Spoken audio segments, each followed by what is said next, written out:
Hi viewers. இன்னைக்கு December 26 Ponni serial என்னாச்சுன்னு சொல்லி பார்க்கலாம்க்கு முன்னாடி சேனல் சப்ஸ்கிரைப் பண்ணாதவங்க மறக்காம சப்ஸ்கிரைப் பண்ணுங்க. இன்னைக்கு என்ன அப்படின்னு சொல்லி பார்த்தீங்கன்னா, இங்க வந்து பொன்னிக்கிட்ட வந்து எல்லாரும் மேடம் கிட்ட நீ என்ன சொன்ன? மேடம் ஏன் அவங்க மேல கோவமா இருந்தாங்க அப்படின்னு சொல்லிட்டு எல்லாருமா கேட்குறாங்க. அப்புறமா அவங்க மேடமே வந்து இந்த மாதிரி நான் பொன்னி மேல கோவமா இருந்தது உண்மைதான். ஆனா இப்ப எனக்கு கோவம்லாம் இல்ல அப்படின்னு சொல்லி எல்லார்கிட்டயும் சொன்னோனே, இப்ப பொன்னி அங்க வேலை பார்த்துட்டு இருக்கிறாங்க. இங்க வீட்ல என்ன ஆகுதுன்னா, சுந்தரம் வந்து எல்லாரும் இங்க தான் இருக்கீங்களா? நான் கவனிக்கவே இல்ல அப்படின்னு சொல்லி இங்க வீட்ல பேசிட்டு இருக்கிறாரு. இப்ப நைட் வந்து பொன்னி வந்து அவங்க மேடம் வந்து கார்ல ஏத்தி கூட்டிட்டு வராங்க. இங்க என்ன ஆகுது அப்படின்னு சொல்லி பார்த்தீங்கன்னா, வீட்ல எல்லாருமே வந்து அவங்க ஃபர்ஸ்ட்டு சுந்தரம் வீட்டுக்கு வரார்ல, அப்போ ஓடி வந்து சந்திரமூர்த்தி என்ன சொல்றாருன்னா, இந்த மாரி நான் ஒரு தாஸ்ன்னு ஒருத்தன் வந்து முன்னாடி ஒரு 10 வருஷத்துக்கு முன்னாடி நம்ம மாப்பிள்ளை கிட்ட வந்து பிரச்சனை பண்ணான்ல. நம்ம வந்து இது குடுக்கலன்னு சொல்லிட்டு அவனா தான் இருக்கும்ன்னு சொல்லி எனக்கு நல்லா ஸ்ட்ராங்கா தெரியுது.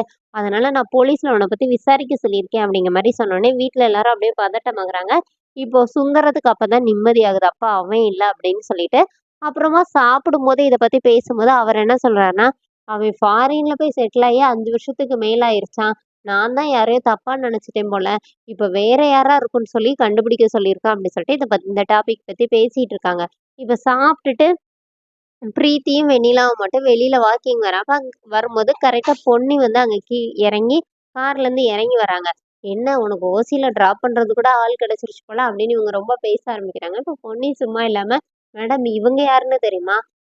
என்னைய ஓசின்னு சொன்னாங்களா? ஆனா இந்த வீட்ல ஓசில சாப்பிட்டுட்டு இருக்கிறது இவங்க 2 பேரும் தான். இவங்களாச்சும் என்னமோ அவங்க அத்தை வீட்ல இருக்காங்கன்னு வச்சுக்கோங்களேன். இவங்கன்னா அவங்க பையன் கூட கொஞ்ச நாளைக்கு முன்னாடி பழக்கத்துல இருந்தனால இங்க வந்து உட்கார்ந்துருக்காங்க."